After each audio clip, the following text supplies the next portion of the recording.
Les liens spirituels sont plus forts. Tu ne peux rien. Il y a le bagarre à passer en avant. Tata n'est pas pété. Amen. Alléluia. Alléluia. Alors j'espère que vous avez passé une excellente semaine par la grâce du Seigneur. Et si ça n'a pas été le cas, la Bible nous dit que toute chose concourt au bien de ceux qui aiment Dieu. Je crois que, qu'importe la situation que vous avez traversée, favorable ou non favorable, le Seigneur tirera toujours quelque chose de bon par là. Parce que n'est-ce pas que du lion est sorti un jour du miel. Amen. Alors, voilà, de la maladie sortira une guérison. Et de la pauvreté sortira une richesse. Amen. Je suis dans le livre de Psaume chapitre 74.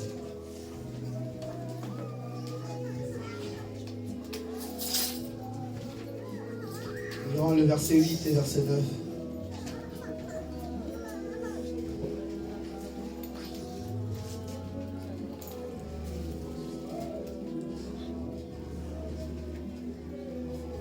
Amen, vous avez trouvé vos Psaume 74, verset 8 à 9.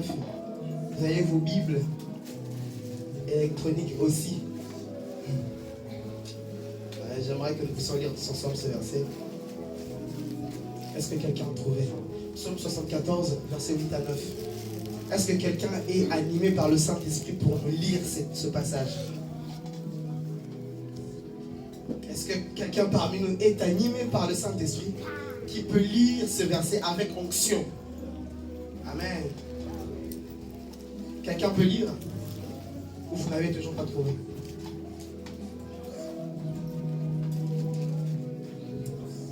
Psaume 74, verset 8.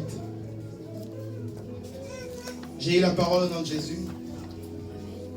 Il disait dans leur cœur, traitons-les tous avec violence. Ils ont brûlé dans le pays tous les lieux saints. Nous ne voyons plus nos signes. Il n'y a plus de prophètes. Et personne parmi nous qui sache jusqu'à quand. Je reprends la lecture. Il disait dans leur cœur, traitons-le tous avec violence. Ils ont brûlé dans les pays tous les lieux saints. Nous ne voyons plus nos signes. Si quelqu'un peut souligner, nous ne voyons plus nos signes. Il n'y a plus de prophètes. Et personne parmi nous qui sache jusqu'à quand. Alléluia. Amen. Alléluia. Amen. Vous savez, excellent enfant de Dieu, la relation que nous avons avec Dieu diffère de celle que nous avons avec les hommes. Pourquoi? Tout simplement parce que cette relation est alimentée par la foi. Sévie par la foi. Alléluia. Parce que la Bible confirme cela à plusieurs reprises, que Dieu, ne le voyons pas, nous le voyons avec notre cœur. C'est quoi les yeux du cœur? C'est tout simplement la foi. Alléluia. Alléluia.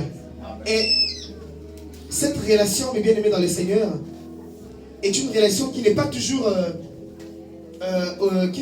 n'est pas toujours aussi sensationnelle. C'est-à-dire, la présence de Dieu, ça peut arriver des moments où vous ne le sentez pas. Contrairement à la relation que nous pouvons avoir avec les humains. Parce que lorsqu'une personne est là, tu le vois. Et lorsque la personne n'est pas là, tu ne le vois plus. Et la différence avec Dieu, c'est que voilà, Dieu est toujours là. Mais malheureusement, toi, tu ne peux pas toujours le voir comme tu le veux. Ou alors, ça peut arriver des moments où tu sens, ou tu as l'impression que Dieu n'est pas là. Vous comprenez? Amen. Et ici, nous sommes en train de parler, le thème, je ne vous l'ai pas donné, les signes dans les temples. Le thème d'aujourd'hui, c'est les signes dans le temple. Moi, je parle de cela. Simplement parce que le temple aussi avait une relation avec Dieu dans les temps anciens. Vous voyez? Et le temple avait plutôt une relation vraisemblablement solide. Pourquoi? Parce que dans les temples, il y avait en permanence des éléments qui rappelaient la présence de Dieu. Vous voyez? C'est-à-dire, le temple, bien aimé dans le Seigneur, ne pouvait pas se dire que Dieu n'est plus là. Pourquoi? Parce que à tout moment, il y avait des éléments qui rappelaient la présence de Dieu. Nous avions de l'huile, nous avions des lampes, nous avons des pains de proposition, et etc., etc. Amen. Et comme nous pouvons le voir, le jour où Samuel a été appelé par Dieu, la Bible précise que ce jour-là, la lumière ne s'est point éteinte. Pourquoi? Parce qu'il y avait encore de l'huile. La lampe ne s'est point éteinte parce qu'il y avait encore de l'huile. Donc dans les temples, il existait des éléments qui rappelaient, bien aimé le Seigneur, toujours la présence de Dieu. Et dans ce récit, c'est un cantique de Asaph. Amen. Vous savez qu'il existe aussi des cantiques de Moïse.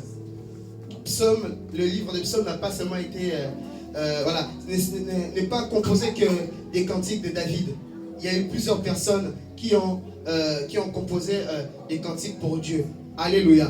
Et cependant aujourd'hui ici c'est Asaph qui est en train de pleurer.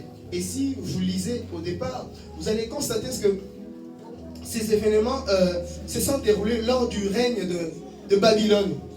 Le roi ou l'empereur Nabuchodonosor s'est donné de détruire les enfants d'Israël. Et le pire de tout ça, c'est qu'il ne s'est pas arrêté là, mes bien-aimés. Il est allé jusqu'à détruire le temple de Dieu, qui était le sanctuaire.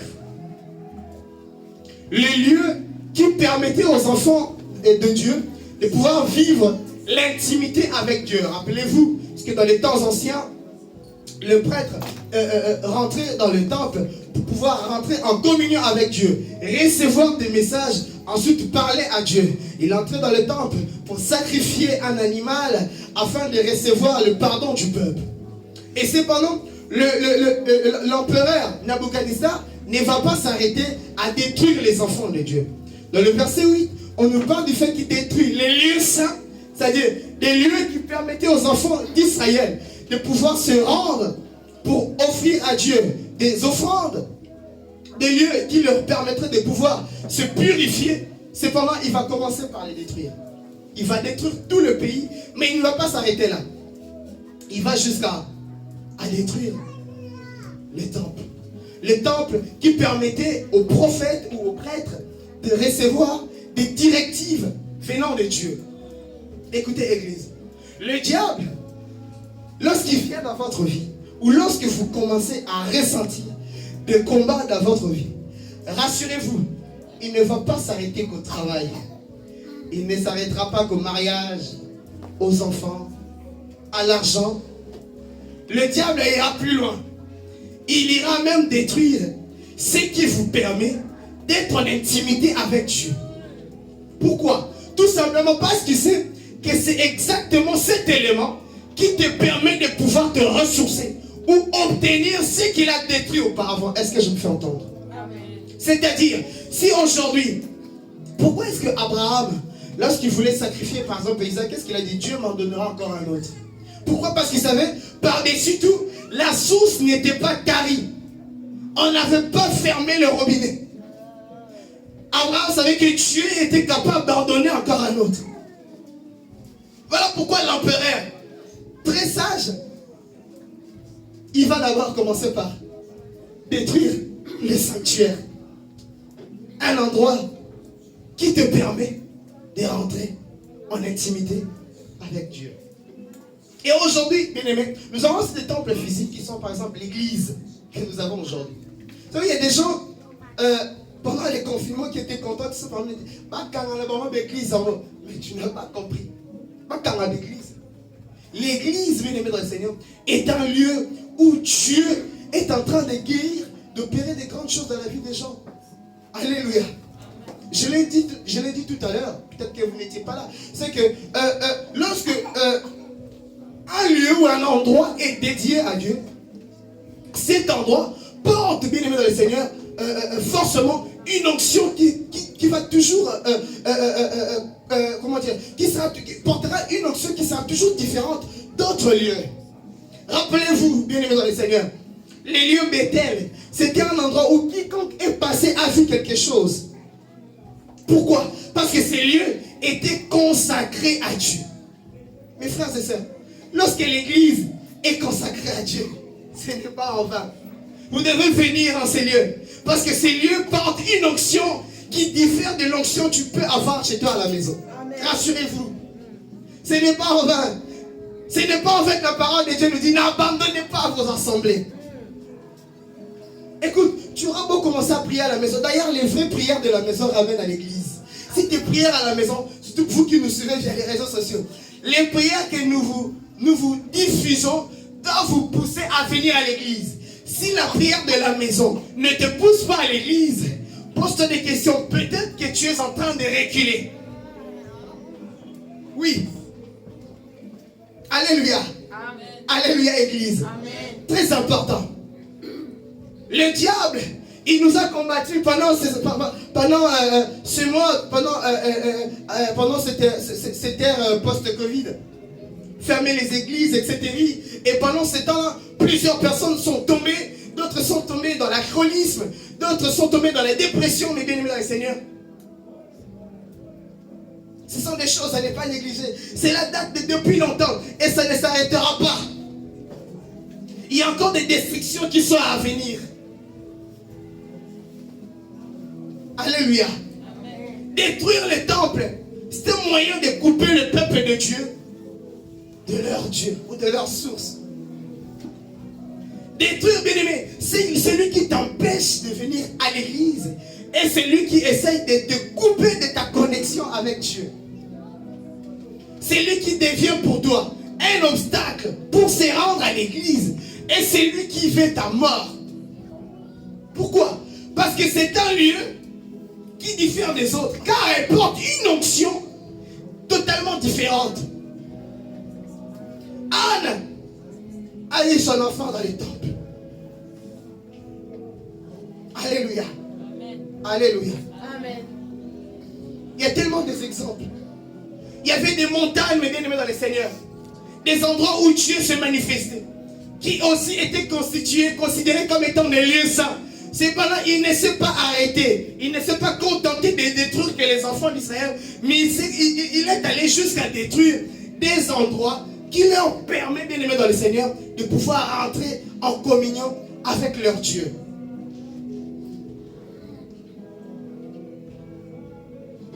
Des endroits qui te permettent de rentrer en intimité avec Dieu. Vous savez, c'est dans l'intimité que Dieu se manifeste. C'est dans l'intimité que Dieu se voit. Il n'y a pas, il n'y eut personne d'autre à part Jean-Baptiste qui a vu que sur la cuisse de Jésus-Christ, comment dire, sur la cuisse de Jésus-Christ, on avait marqué le roi des rois. Sur la cuisse de Jésus-Christ. Seul Jean-Baptiste l'a vu. Le moment d'intimité. Un moment qui te permet de voir Dieu des facettes auxquelles les hommes ne pourront se voir. Psaume nous dit Dieu a 1000 manières de délivrer. C'est-à-dire, Dieu est un Dieu de multisystème. Dieu ne délivre pas de la même manière. Voilà pourquoi certaines pratiques à l'église, nous avons toujours tendance à refuser que cela devienne des doctrines. C'est-à-dire, si tu guéris quelqu'un parce que tu lui as donné de l'eau, ce n'est pas que tu dois commencer pour guérir les gens, on est obligé à boire de l'eau à chaque fois. Là, ça devient autre chose. Parce que Dieu est un Dieu de multisystème. Cependant, nous, étant qu'enfants de Dieu, nous sommes appelés à le connaître. Toujours le connaître, parce que nous sommes pauvres en esprit. Nous ne nous rassasions pas de lui. Alléluia, Église. Et cependant, le diable, qu'est-ce qui se passe? Il va aller plus loin, jusqu'à nous interdire ce genre de moments. Les temples. Dans les temples, on pouvait trouver des éléments, les pains de proposition, qui est l'image de la parole de Dieu. Le diable t'empêche, il t'enlève la parole de Dieu, pour que tu ne sois plus en communion avec Dieu. Pour que tu ne sois pas capable de comprendre. Nous l'avons vu hier avec ceux qui sont avec moi en formation, parce qu'effectivement le diable rôde tout autour de nous comme un lion, rugissant, cherchant qui dévorer. Mais nous savons aussi que celui qui est en nous est plus fort que celui qui est dans le monde. Cependant, qu'est-ce qui se passe? Le diable t'enlève, celui qui est en nous est plus fort que celui qui est dans le monde. Il te laissera dans la tête que, voilà, le diable est descendu avec une colère cherchant qui dévorait. Oui, c'est vrai que le diable existe. Oui, c'est vrai qu'il est puissant. Mais Jésus est le Tout-Puissant. C'est vrai qu'il est présent. Mais l'ange de l'Éternel, ce qui est sûr, il campe tout autour de ceux qui craignent l'Éternel. Et il le sort du danger. Le diable t'enlève la connaissance. Ils ont détruit les temples pour empêcher les enfants de Dieu de vivre, de pouvoir se ressourcer. J'aurais besoin de deux lecteurs. 1 Corinthiens chapitre 6 verset 19 et 1 Corinthiens chapitre 3 verset 16.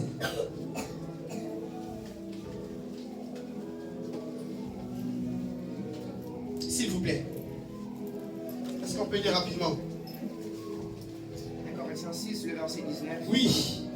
Ne savez-vous pas que votre corps est le temple du Saint-Esprit Amen. qui est en vous, que vous a rendu des dieux, que vous avez reçu des dieux, pardon, et que vous n'appartenez point à vous-même. Alléluia. 1 Corinthiens 3, 16, quelqu'un a trouvé?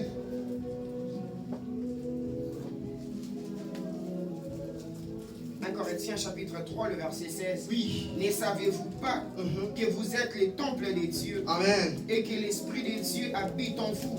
Amen. Amen. Je reviens encore en arrière.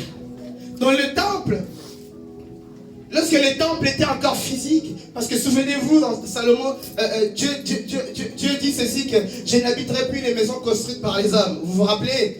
Vous vous souvenez? Amen. Amen. Et cependant, aujourd'hui, nous sommes les temples parfaits de Dieu. Je recule un peu en arrière. Dans les temps anciens, bien aimés, dans les temples, le prêtre ne pourrait y aller que par parcimonie, si je peux dire, ou partiellement, ou occasionnellement. Des fois, il irait peut-être tous les ans. Vous comprenez? Et cependant, aujourd'hui, Dieu nous a accordé le privilège, alléluia, de ne plus seulement aller au temple, mais de devenir des temples. C'est-à-dire un lieu. En fait, le prêtre devait aller au temple pour entrer en intimité avec Dieu. Maintenant, toi, Dieu fait de toi automatiquement un temple pour que tu vives en permanence dans la présence de Dieu. Voilà pourquoi l'homme de David pouvait dire: l'Éternel est mon berger, mais je ne manquerai de rien. C'est nous qui devons le dire, parce que nous vivons en permanence avec Dieu. Nous sommes le lieu où Dieu habite. Et pour consulter Dieu, je ne dois pas attendre une heure quelconque. Il n'y a pas d'heure pour aller voir Dieu. Ce qui était différent, les hommes étaient censés respecter certaines dates pour accéder au temple. Mais aujourd'hui, Dieu nous a fait grâce de devenir des temples.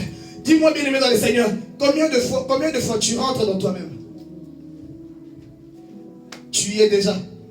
Vous comprenez? C'est-à-dire que tu vis en permanence. Aujourd'hui, l'esprit n'est pas seulement sûr. Il est sûr et en moi en même temps.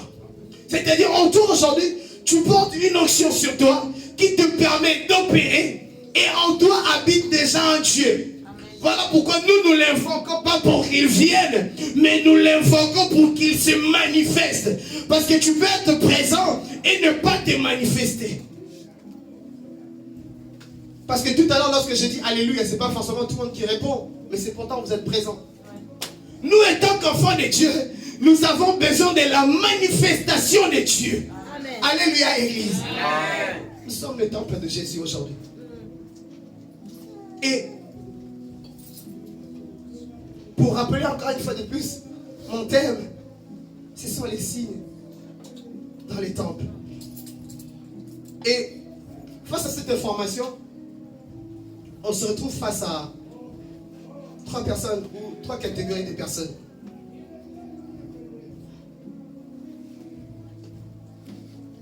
Je me retrouve face à trois catégories de personnes.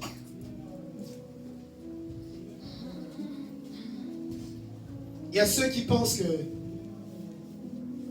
cela est réservé aux pasteurs. Il y a ceux qui pensent que cela est réservé en tout cas aux pasteurs. Et il y a ceux qui ne savent même pas que cela existe.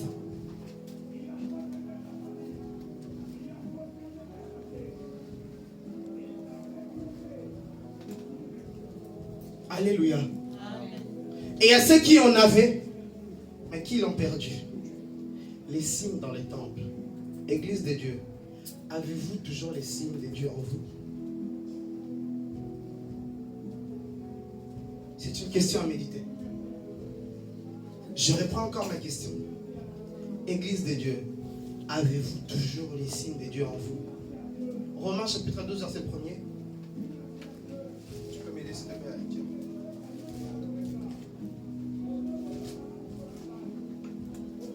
Romains chapitre 12, verset 1er. Je vous exhorte donc, frères, par les compassions de Dieu, à offrir vos corps comme un sacrifice vivant, saint, agréable à Dieu, ce qui sera de votre part un culte raisonnable. Alléluia. Alléluia. Amen. Offrir mon corps comme un sacrifice vivant. Alléluia. Amen. Église de Dieu, est-ce que avons-nous offert à Dieu notre corps pour que ce corps devienne un temple de Dieu? Aujourd'hui. Des fois, je rigole souvent avec ma femme quand on lit ce verset. Souvent, on se dit, plutôt, c'est moi qui ai l'habitude de lui dire, n'attends pas que tu sois atteint d'une maladie incurable pour que tu puisses donner ta vie à Jésus.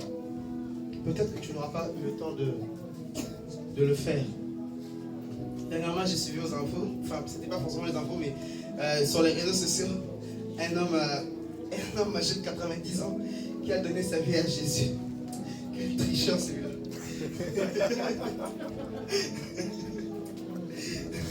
Donc lui, il a vécu à 90 ans. Il donne sa vie à Jésus à l'hôpital. Mais quels sont ces signes, mes bien-aimés? Parce que, comme je disais tout à l'heure, il y a des gens qui pensent que ces choses sont données qu'aux pasteurs. D'autres qui ne savent même pas que cela existe. Un jour, après avoir prié, il a posé la question, avez-vous reçu le Saint-Esprit? Pourtant, ces gens-là étaient déjà baptisés. Alléluia. Amen.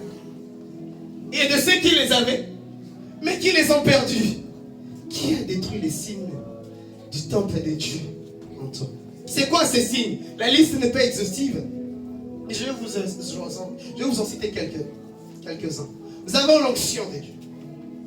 Et frères et sœurs, l'onction n'est pas seulement donnée aux pasteurs.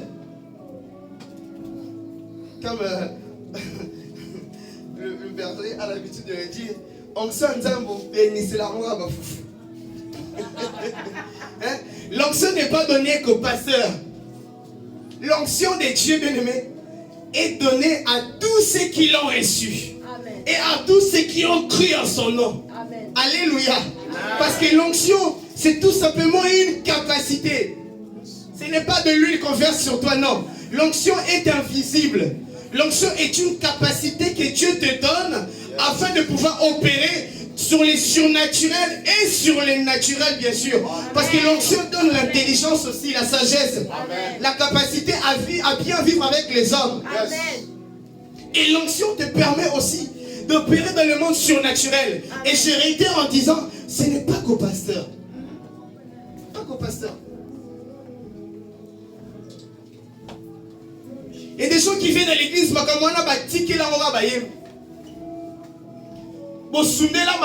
groupe intercession. Alors que c'est pour tout le monde. Et ça, c'est très grave. Et des parents qui ont du mal à prier, à poser les mains sur leurs enfants. Et ça, c'est grave. Pour un enfant de Dieu, de ne pas savoir que j'ai une onction sur moi. Les signes, la sanctification, une qualité de vie qui nous rapproche davantage de Dieu et qui réjouit le cœur de Dieu. Toi, tu t'es mis à observer que ceux qui prêchent, parce que tu penses qu'il n'y a que eux qui ont besoin de la sanctification. Mais quand la Bible dit, cherchez la paix avec tous et la sanctification sans laquelle personne ne verra Dieu. Vous pensez que Dieu parlait à qui? Nous pensons que Dieu parlait à qui? Que chante. Ah, t'allez on a quoi mais yo pourquoi? la sanctification n'est pas seulement un devoir de ceux qui passent devant. C'est une affaire de tous. Est-ce que tu peux dire avec moi, c'est une affaire de tous. Le zèle, bien aimé dans le Seigneur. Le courage de faire les choses avec véhémence. On te donne une tâche à l'église et tu fais avec négligence.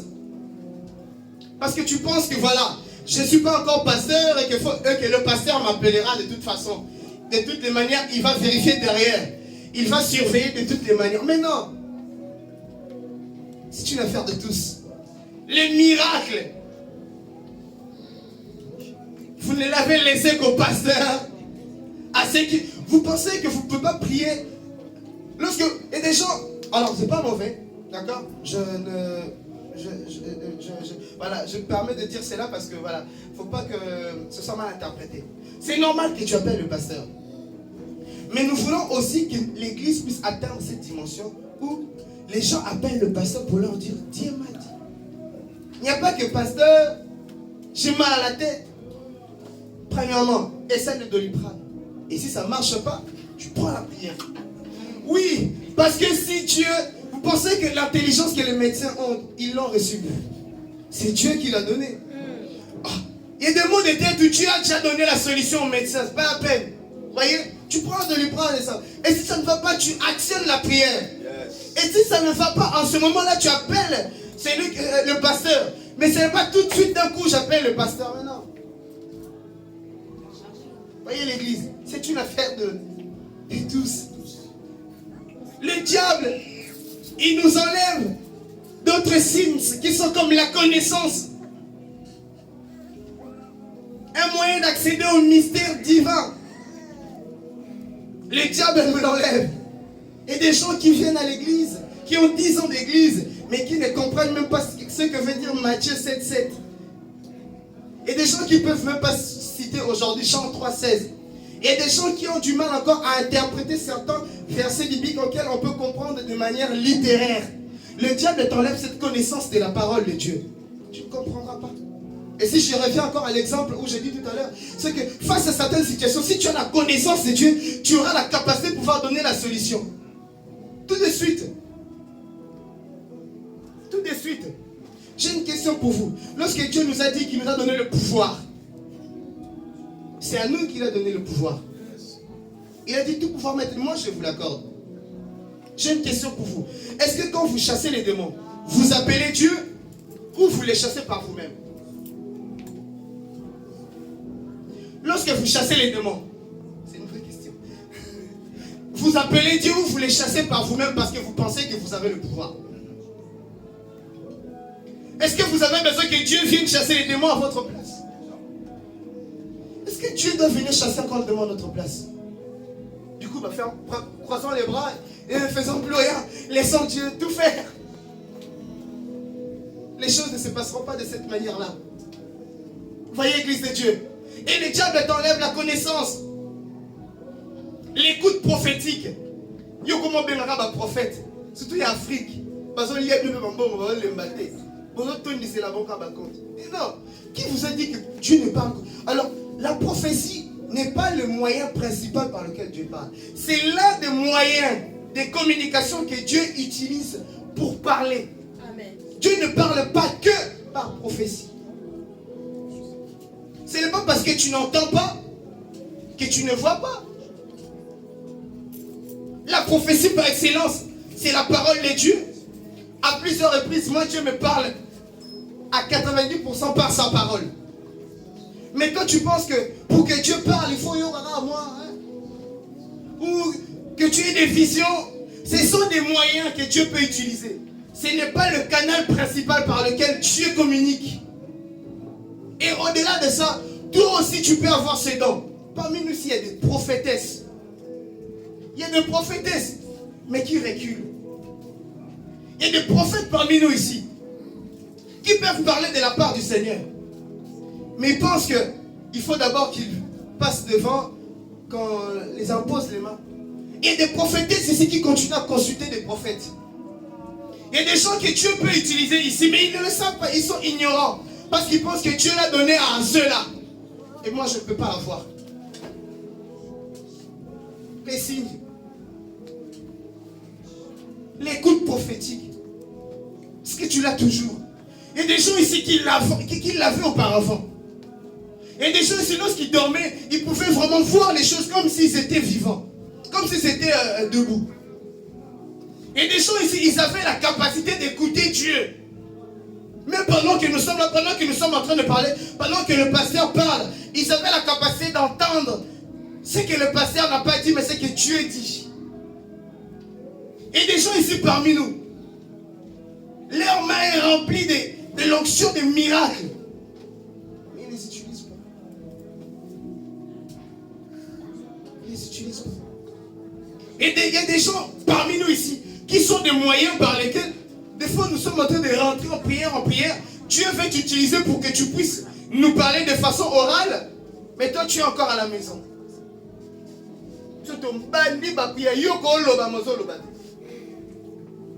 Ou alors des fois Dieu te parle, mais c'est toi qui ne le sais pas. Église de Dieu, avez-vous encore vos signes?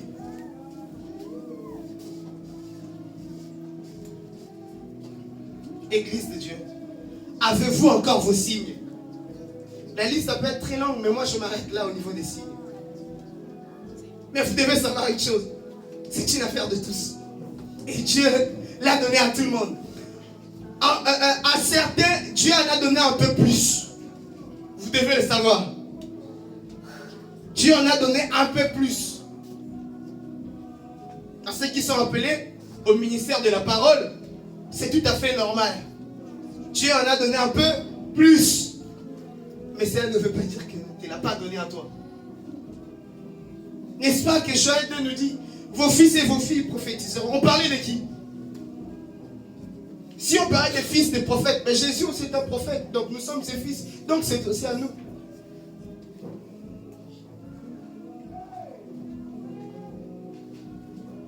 Il y a des bouches de l'Éternel, des bouches autorisées, voilà. Il y a des bouches autorisées de l'Éternel ici, dans cette assemblée.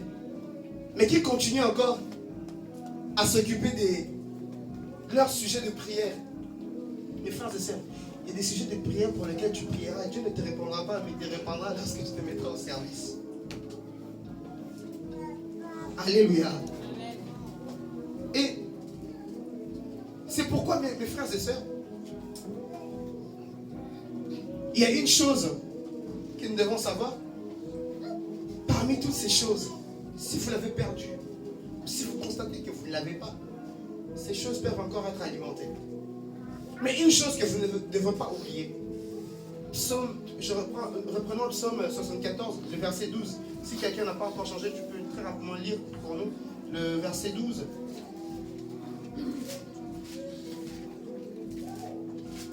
Le verset 12, quelqu'un trouvait?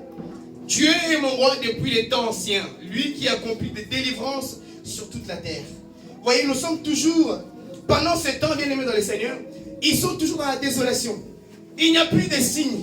Il ne peut plus entendre. Et dans le verset 9, ils vont plus entendre. Nous ne savons même plus jusqu'à quand. Écoutez, Dieu, des fois, lorsqu'il te met dans une situation, il peut te dire la durée. Mais cependant, ici, ça paraissait interminable. Puisqu'il n'y a plus de prophète, ils ne savent plus jusqu'à quand ces choses peuvent s'arrêter. Mais une chose pour moi qui réjouit mon cœur, c'est qu'il n'a pas cessé de reconnaître que Dieu est capable de tout. Mes frères et sœurs, peut-être que c'est ton cas aujourd'hui. Peut-être que tu ne vois plus les signes. Il y a des gens ici voilà. Je suis face à des entrepreneurs.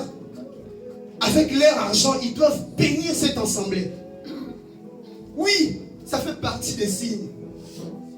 N'est-ce pas que l'or et l'argent appartiennent à notre Dieu? Voyez? Et logiquement, ton argent est censé bénir Dieu. Mais ton argent est encore loin de toi. Comment tu vas bénir Dieu? Mais ce qui réjouit mon cœur dans le verset 12, ce que le psalmiste dit. Le psalmiste dit, Dieu est mon roi depuis les temps anciens. Il ne sait pas, il n'a pas plutôt abandonné, c'est Dieu qui a commencé avec lui. Oh, Église de Dieu, j'aimerais vous dire une chose. Job, lorsqu'il a dit, je reconnais que tu peux tuer, que rien n'est impossible à toi, il était encore dans la souffrance. J'aimerais dire à quelqu'un, quoi qu'il arrive, qu'importe la situation que tu traverses, n'oublie jamais une chose, que Dieu est ton roi. N'oublie jamais une chose, que Dieu n'abandonne jamais, que Dieu ne te laisse jamais. Tu auras beau perdu les signes, mais une seule chose, aussi longtemps qu'on ne t'a pas enlevé Dieu, bien-aimé dans le Seigneur, tu peux toujours continuer à espérer. Alléluia. Alléluia. Espère encore. Espère encore, Église de Dieu.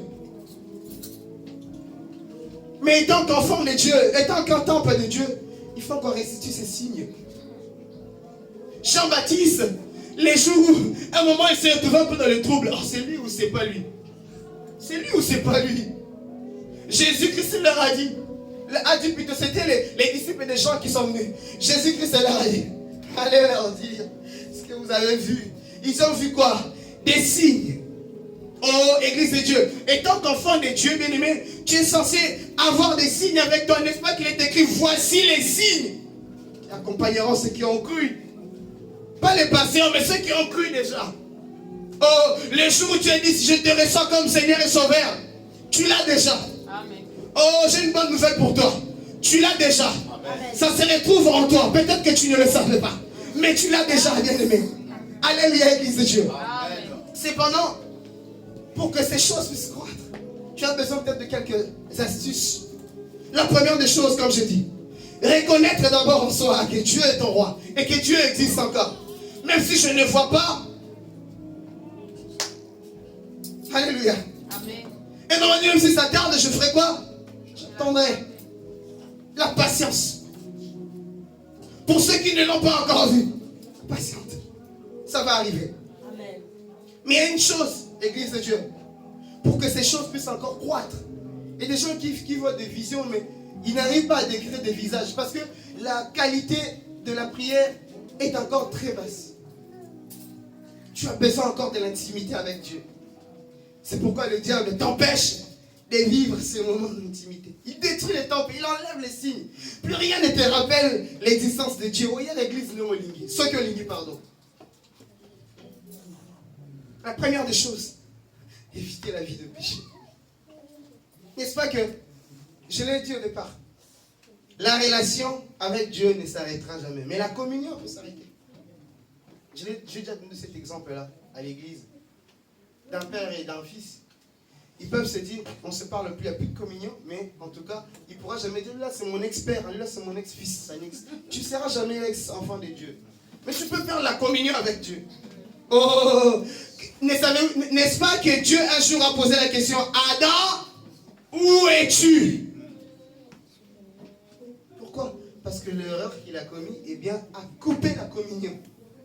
Éviter cette vie de péché. Avoir une vie de prière intense. Je pense que ça, on peut le réciter. 1 Thessaloniciens chapitre 5, verset 17, 16 à 17. Soyez toujours joyeux. Et puis la Bible dit quoi? Priez sans cesse. C'est dire quoi, prier sans cesse? Parce que dans les temps anciens, ils n'avaient pas cette opportunité-là de prier sans cesse. Le prier sans cesse, c'est pour nous, parce que nous avons la possibilité d'aller dans les temples tout le temps. Il y a des gens qui se disent, j'aime Dieu, mais ils aiment Dieu qu'à l'église. Quand tu vas au travail, tu laisses Dieu à la maison. Tu vas au supermarché, tu laisses Dieu à la maison. Voilà pourquoi tu te permets de répondre aux gens comme tu veux à l'extérieur. Quelqu'un te piétine parce qu'il n'a pas dit pardon, tu te mets à chipper, va même à insulter la personne. C'est normal, c'est parce que tu as laissé Dieu à l'église. C'est parce que tu as laissé Dieu à l'église. Prier sans cesse, c'est-à-dire, ça veut dire avoir dans sa conscience la présence permanente de Dieu en soi. Ça, prier sans cesse. On ne t'a pas demandé de marmonner dans les rues, parler à tout moment. Non.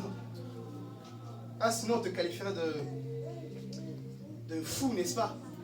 C'est ce que cela veut dire. Avoir dans sa conscience que je porte en moi Dieu, le Saint-Esprit.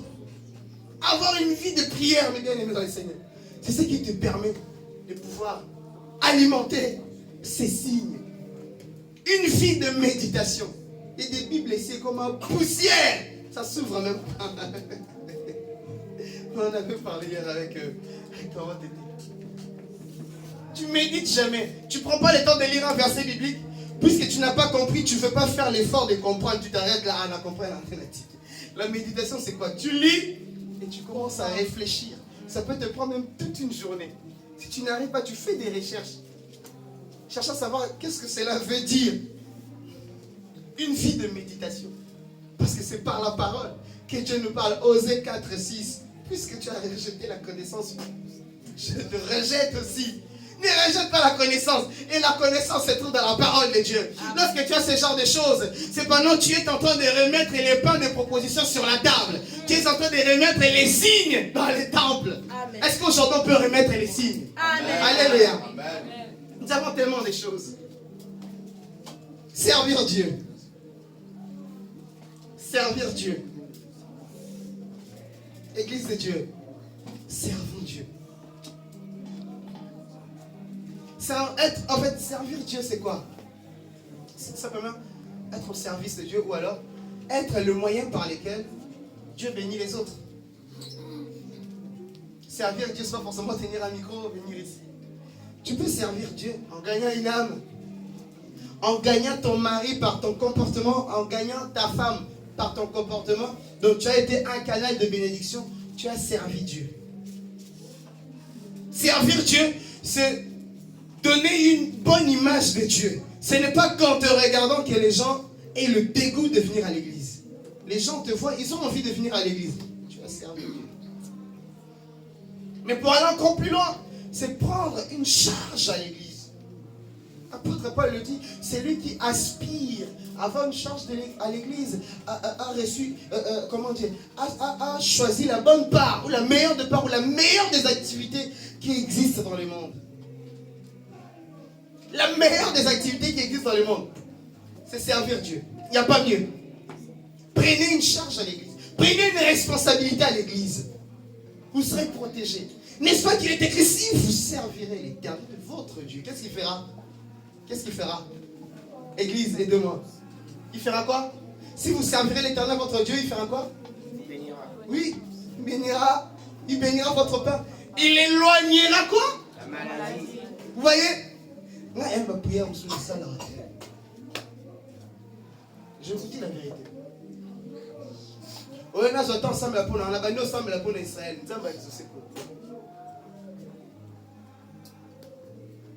Église de Dieu. Est-ce qu'on peut servir Dieu? Amen. Nous dans son champ. Voyez? Amen. Quand tu es ici, voyez bien que Katino, on est là au Moro, Oyo, Roba qui s'en église. Ne le garde pas pour toi. Ramène-nous ici. Ça donnera des réponses à des prières que tu... Il y a des gens, vous voyez, tu es en train de multiplier des paroles à la maison. Et ça, Dieu même peut le conseiller. Osons comprendre, il y a qu'à servir. Sers Dieu. Tu avais une chance à l'église. D'un seul coup comme ça, tu as arrêté, tu ne veux plus le faire et tu n'as dit à personne que tu as arrêté. Il y a un avantage lorsqu'on sert Dieu. Ce sont des éléments qui remettent automatiquement les signes dans le temple. Tu es là, tu sais très bien que tu as une belle femme au côté chorale. Hein? On modérera bien, mais au fananayo. Hein? Tu sais très bien que tu as eu la qualité, tu as cette qualité-là d'être un bon parleur, mais tu ne veux même pas évangéliser. Tu sais que tu es très intelligent, tu es une personne qui est très convaincante, tu ne veux pas gagner des âmes pour Dieu. Il y a des prières que tu n'auras plus le temps de faire. Frères et sœurs, servir Dieu. Prenez une charge à l'église. Prenez une responsabilité à l'église. Adhérez à un groupe à l'église. Si vous servirez l'Éternel votre Dieu. Exode 33, verset 25, n'est-ce pas? Il y a des gens qui ne sont pas au courant, mais leur vie est attachée au service de Dieu. Ils ne le savent pas. Et il y a d'autres qui le savent, mais ils pensent qu'ils pourront quand même s'en sortir indemnes. Non. Si Dieu t'a appelé à le servir, si tu refuses de le faire, parce que ça peut être le seul moyen, des gens comme nous, si j'arrête de servir Dieu, je n'aurai rien. Si j'arrête de servir Dieu, peut-être dans une semaine. Et il y a des gens comme ça. Il y a des gens, tu sais très bien que moi, tel que je suis là, J'ai été consacré à Dieu. Vous savez, c'était quoi la part de Lévi? La part de Lévi. Les Lévis n'avaient pas de terre. Vous savez, c'était quoi leur part? Leur part, c'est Dieu. Vous imaginez? Vous n'avez pas de parcelle, mais toi, ta part, c'est Dieu. J'ai une question pour vous. La terre appartient à qui?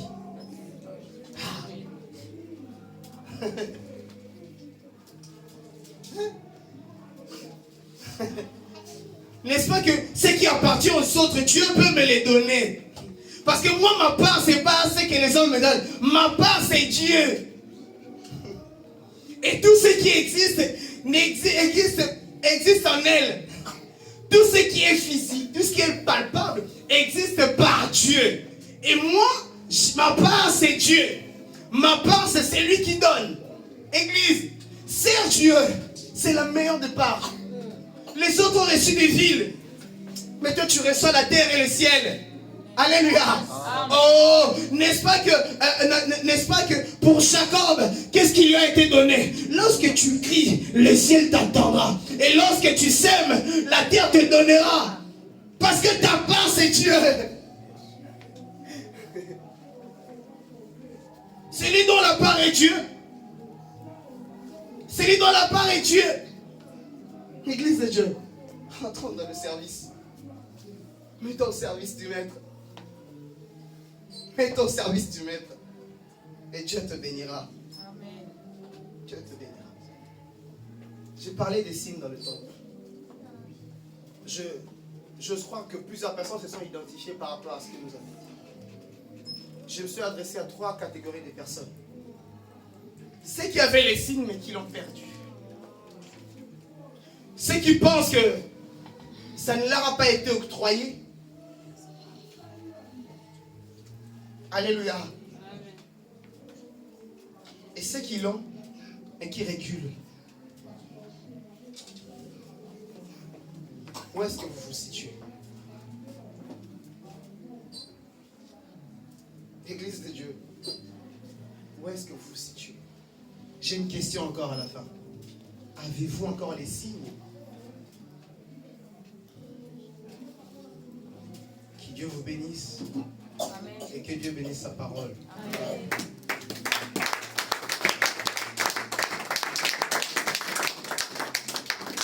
Je vais vous inviter à prier. Je vais vous inviter à prier. Tu as entendu la parole de Dieu. Je pense que tu as reçu ta part.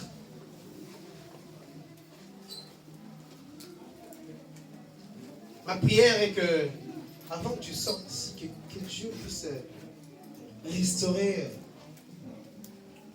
ta vie de prière, ta vie tout court, l'estime de Dieu en toi. Lorsqu'on te voyait t'inspirer la joie, mais aujourd'hui, tu inspires la tristesse sans les signes. C'est parce que lorsque la Bible nous dit, lorsque Ésaïe nous montre à quel point le fait de voir uniquement la robe ou le pan de vêtements du Christ, nos cœurs tressaillent de joie. Et tant qu'enfant de Dieu, tant que porteur du Saint-Esprit, qui est censé inspirer de la joie, mais qui a enlevé la joie dans ta vie? Il y a des gens ici qui prophétisaient. Qui a éteint cette lumière? Il y a des yeux ici qui voyaient. Qui a fermé vos yeux? Qui a remis les écailles sur vos yeux? Qui a enlevé la connaissance de la parole de Dieu en vous? Est-ce que nous pouvons nous tenir debout pendant quelques minutes? Nous allons prier. Je vais dire merci à Dieu pour la parole que nous avons entendue. Nous allons dire merci à Dieu parce qu'il nous a parlé. Nous allons dire merci à Dieu pour ce message. Parce que nous nous retrouvons dans ce genre de... Nous nous retrouvons plutôt tous ensemble dans ce message. Est-ce que tu peux élever ta voix? Commence à dire merci à Dieu. Seigneur, merci. Merci pour ta grâce. Merci pour ta faveur, Seigneur. Merci, Seigneur Jésus. Merci, Jésus, parce que tu nous as parlé aujourd'hui. Éternel Dieu de gloire. Merci, Seigneur, pour ce message. Notre intelligence, Yahweh, nous te disons un grand merci parce qu'aujourd'hui, je comprends beaucoup de choses. J'étais ignorant, Seigneur. Merci de m'avoir sorti, Seigneur, de l'ignorance. Merci que Jésus. notre communion avec Oh toi Adonai. est la chose la plus La communion avec toi, importante Seigneur Dieu de gloire. dans notre vie spirituelle. La communion avec toi est Et que nous indispensable. devons conserver cette communion Oh à chaque éternel Dieu instant. des armées, Dieu Seigneur, nous voulons, Merci Seigneur, pour de ta pouvoir grâce. faire de culte raisonnable. Il me Seigneur. recommande maintenant toi-même Car entre ta les mains du présence Seigneur. en nous nous rassure. Recommande maintenant ta vie entre les mains de Dieu. Je ne sais pas les signes que tu as perdus, mais tu vas demander à Dieu de te les restituer. Demande à Dieu de te rendre les signes que tu as perdus. Les signes que tu as perdus. Est-ce que tu peux lever ta voix?